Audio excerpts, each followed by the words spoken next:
Hello दोस्तों, मैं स्वतंत्र शुक्ला स्वागत करता हूं आपका आइडियल फिटर कंसेप्ट चैनल पर।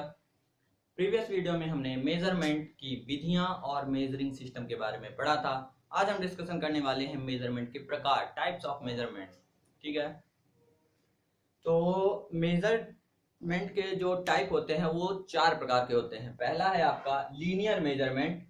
हम आज इसी के बारे में, लीनियर मेजरमेंट के बारे में ही डिस्कशन करेंगे। इसे हिंदी में बोलते हैं रेखीय मापन। दूसरा आपका होता है एंगुलर मेजरमेंट।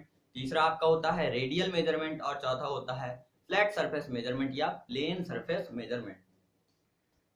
लीनियर मेजरमेंट जो होता है आपका, उसे नापने के लिए आपको scale, vernier caliper, micrometer, rule या स्टील टेप की आवश्यकता होती है। क्यों? लीनियर मेजरमेंट होता क्या है? किसी कार्यखंड की सीधी रेखा में ली गई माप को ही रेखीय माप या रेखीय मापन कहते हैं। ठीक है, ये जो वर्नियर कैलिपर है, माइक्रोमीटर है, बहुत ही सूक्ष्मतम उपकरण कहलाते हैं, मतलब प्रिसीजन इंस्ट्रूमेंट है। तो इनको हम अलग ही एक टॉपिक में कवर करेंगे। आज हम डिस्कशन करेंगे स्केल, रूल और स्टील टेप के बारे में। सबसे पहले आपका आता है जो रूल। रूल क्या होता है? रूल आपका एक्चुअल मेजरिंग टूल कहलाता है, या फिर ये कैसा मेजरमेंट देता है हमें? Actual measurement.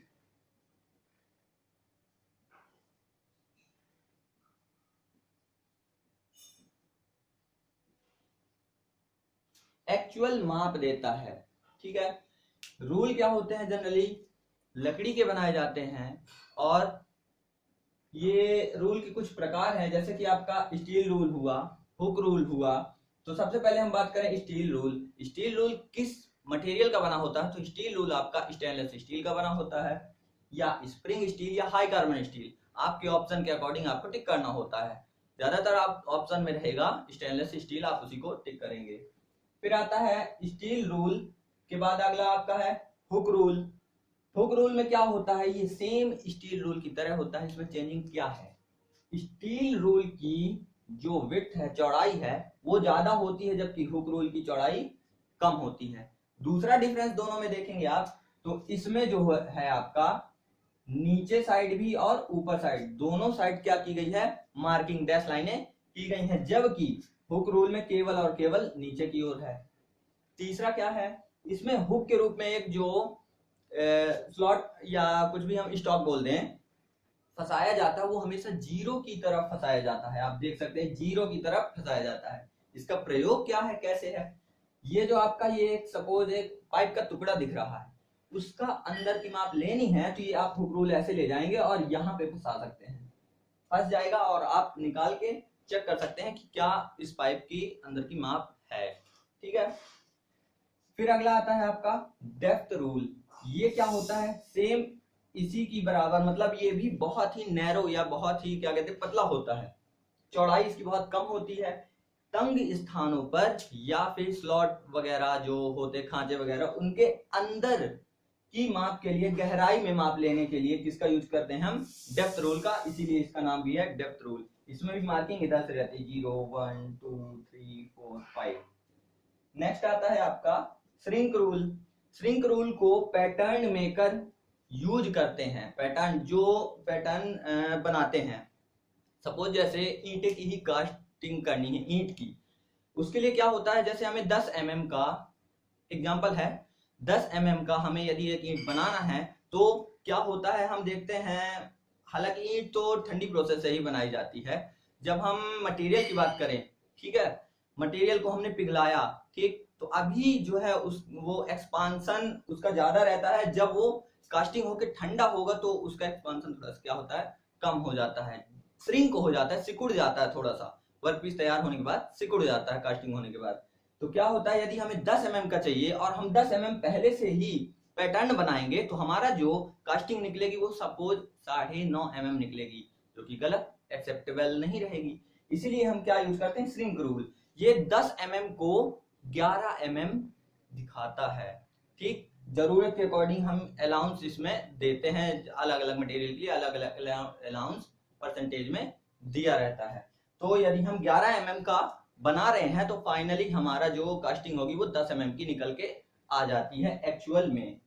अगला आता है आपका ये शॉर्ट रूल। ये क्या होता है, जैसे आपने देखा होगा सॉकेट स्पैनर, उसमें जिस नंबर का हमें स्पैनर सेट करना होता है उसी नंबर का हम सॉकेट में हैंडल में फिट कर देते हैं। और ये शॉर्ट रूल क्या होते हैं, जैसे आपको ये छोटा सा एक दिया 1 2 3 4 5 2, ये जैसे 2 mm का है,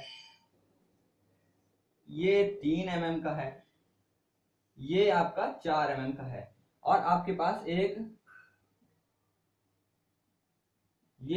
ये एक हैंडल होता है, यहाँ पे आप फंसा सकते हैं इसको, ठीक है। 2 सेंटीमीटर का जब लेना है, 2 मिलीमीटर का या 3 मिलीमीटर का, 4 मिलीमीटर का, जब भी जो आपको स्लॉट में फिट हो रहा है वो आप लेके चेक कर सकते हैं। ये शॉर्ट रूल होता है। अगला आता है आपका की सीट रूल। इसका प्रयोग क्या है? की सीट रूल का प्रयोग जनरली होता है, जैसे ये बेलनाकार आकार के जो भी वर्कपीस होते हैं उनके ऊपर सीधी रेखा खींचने के लिए प्रयोग किए जाते हैं। जैसे बेलनाकार आपका ये है, इसमें सीधी रेखा यहां से ऐसे खींचनी है ना, तो आप की सीट रूल का प्रयोग करेंगे। अगला आता है आपके पास आता है अगला स्केल। स्केल भी हमारा स्टेनलेस स्टील से बना होता है।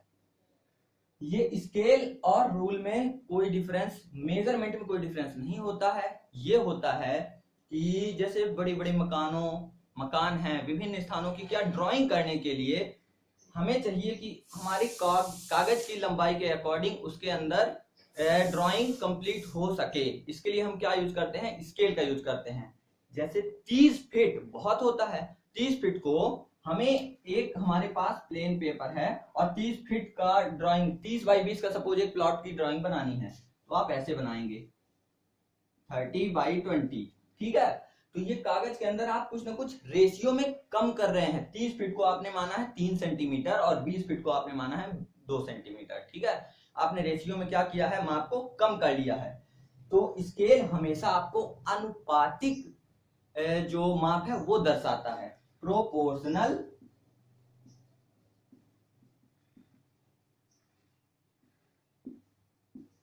मेजरमेंट, अनुपातिक माप दर्शाता है, जबकि रूल आपका वास्तविक माप दर्शाता है।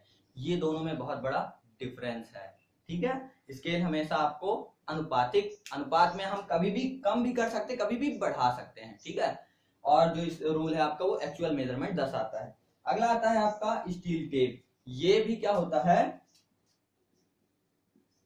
कि आपने बढ़ई काम करने वाले बढ़ई होते हैं या मिस्त्री होते हैं, उनके पास देखा होगा स्टील टेप किस मटेरियल का बना होता है। तो आप देखते हैं स्टील टेप आपका स्प्रिंग स्टील का बना होता है। बहुत लंबी दूरी को नापने के लिए हम स्टील टेप का प्रयोग करते हैं, ठीक है। ये स्टील टेप। अब क्या होता है इन तीनों की, यदि हम लीस्ट काउंट की बात करें, लीस्ट काउंट, तो तीनों का लीस्ट काउंट कितना होता है? 0.5 mm। लीस्ट काउंट क्या होता है? वह अल्पतम माप जिसे कोई इंस्ट्रूमेंट नाप सके, ठीक है, वही कहलाती है। मतलब वह कम से कम माप, जैसे मतलब इससे कम अब आप नहीं नाप सकते, वही आपका लीस्ट काउंट हो जाएगा। एक स्केल से आप मिनिमम 0.5 mm एक्यूरेसी के साथ नाप सकते हैं। इससे कम आपको नापना है 0.2 mm, तो आप नहीं नाप सकते हैं, ठीक है। वही चीज स्केल में है, वही चीज स्टील टेप में है। तो मतलब तीनों की वर्किंग सेम है। बस आप जानते हैं कि ये जो हमारा स्केल है ये स्टेनलेस स्टील, रूल है ये भी स्टेनलेस स्टील, और जो आपका ये क्या कहते हैं स्टील टेप है वो स्प्रिंग स्टील का बना होता है। तीनों का लीस्ट काउंट 0.5 mm होता है। और स्केल और रूल में डिफरेंस ये है कि स्केल हमेशा अनुपात या कि प्रोपोर्शनल मेजरमेंट दिखाता है, अनुपात में माप दिखाता है, और जबकि रूल आपका एक्चुअल वास्तविक माप दिखाता है, ठीक है। आशा करते हैं आपको आज की वीडियो पसंद आई होगी, आज का लेक्चर पसंद आया होगा। नेक्स्ट लेक्चर में हम एंगुलर मेजरमेंट के बारे में डिस्कशन करेंगे। तब तक के लिए bye bye, take care, thank you. Subscribe करिए, लाइक करिए।